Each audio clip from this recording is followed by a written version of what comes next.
Dear Eurisy Members, dear friends, it's a really pleasure for me to address you today on this Members Day. Of course, how much I would have liked to meet you in person, because it's my first time I'm addressing you.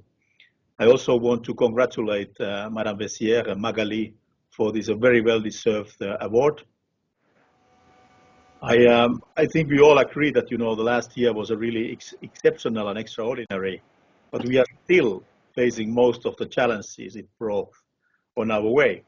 We are now in the middle of the second wave of the COVID-19 pandemic, and it continues to impact the whole Europe and the world.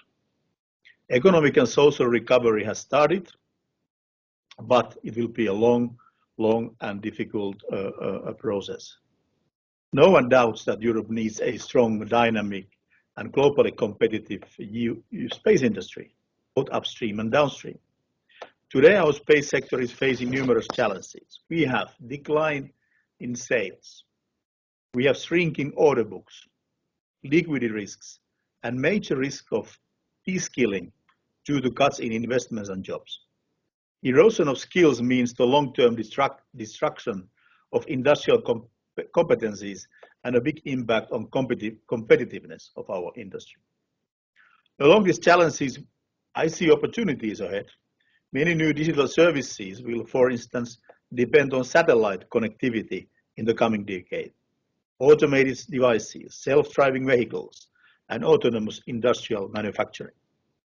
At the same time, the sector has to adapt to the rapid technological developments and to their competitors. It must find paying customers for space-based digital services and rely less on public procurement and grants. To respond to these extraordinary challenges, to support this transformation, we need extraordinary and innovative responses. We need to become world number one in innovation in space. This is what I have often discussed with Jan Werner. Europe has responses to these challenges. The European Union has agreed on 1.8 trillion budget. This 7-year MFF budgetary future budget is a historic step. We have a growth strategy, the Green Deal, twin transition to digital and to the green. And we have to accelerate towards resilience, a new priority of the Commission on top of the twin transition towards green and digital. Today, I want to highlight some of these measures at the European Union level, which provide support to industry in various forms. The upcoming adoption of the EU Space Programme regulation with a robust financial envelope of 13.2 billion euros will be the basis to fund space industrial activities.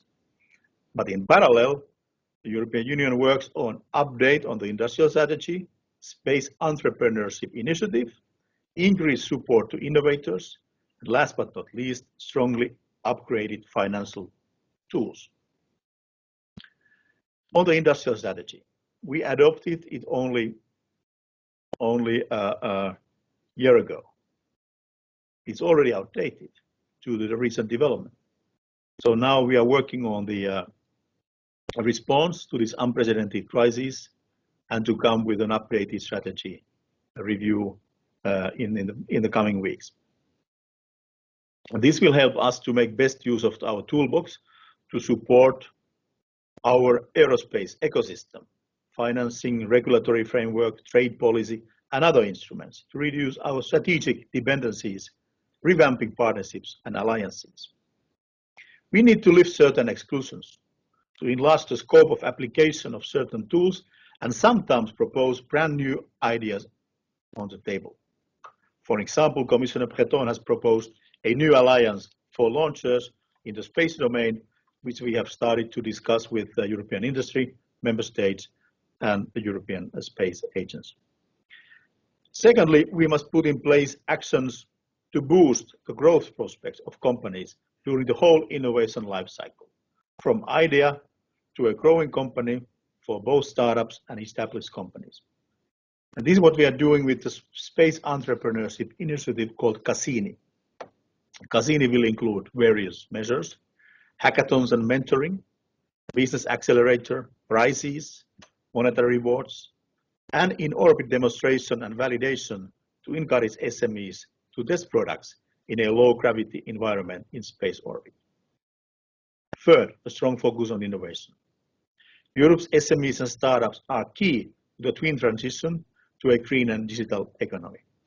To help them realize their full potential, we need a change of mindset to make Europe the most attractive place to start and grow a business. This means supporting breakthrough innovations and technology transfer in areas such as recycling, green space, artificial intelligence, robotics, and digitalization. One very important initiative for supporting innovation is the recently launched Pact for Skills. This will help finding partners, providing relevant information in funding possibilities, and inform about projects and instruments. But very importantly, we also need to enable European Union to act as a major anchor customer or first client, this so-called first contract approach, where appropriate for large and small projects. Dear colleagues, in terms of financing, I already mentioned the EU space program. In addition, a number of instruments can be mobilized to support the space industry.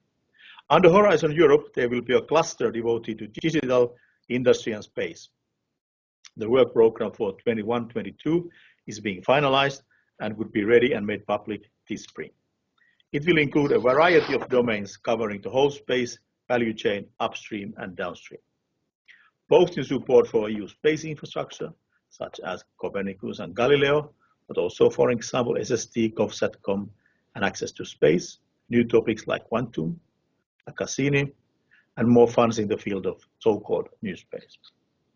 Another important initiative aiming at mobilizing private investment in Europe-based space companies through loans and equity is the revamped InvestEU. For many European space SMEs, it is not easy to access venture capital. Business cycles are typically longer, more difficult to predict, and technically complex. Multi-annual R&D activities and mission planning can lead to investments being considered to be risky. This is why the Commission launched the Innofin Space Equity Pilot with European Investment Fund in 2019 to boost venture capital investments in these market segments. And in just 1 year, we have successfully invested 100 million in European companies and venture capital funds, which in turn are investing in European space startups and SMEs. Based on this success, we are now working to put in place a 1 billion European Space Investment Fund with two main objectives. First, to stimulate more venture capital funds to invest actively in space companies in Europe. And secondly, stimulate hundreds of European space companies to raise VC investments 21-27. The European Investment Fund will be our implementing partner with lots of experience in selecting venture capital funds to make investments in individual companies. Ladies and gentlemen, allow me to conclude with a very positive note. I think we have what it takes to chart our own future for Europe. To remain a global space power, we need a strong dynamic European space industry, both upstream and downstream, including our numerous SMEs and startups. This also means that industry must adapt to the changing business and remain ahead of the curve. So we need to anticipate and accelerate. And this is what we are doing together with member states, the industry, and the European Space Agency, also in the future, also beyond Jan Werner's mandate. Thank you, Jan, for your cooperation. And thanks to all of you for giving me this opportunity. I hope that we will have various opportunities also maybe physically to meet and to continue our discussion in weeks and months and years to come. So I wish you an excellent Members' Day and thank you for your attention.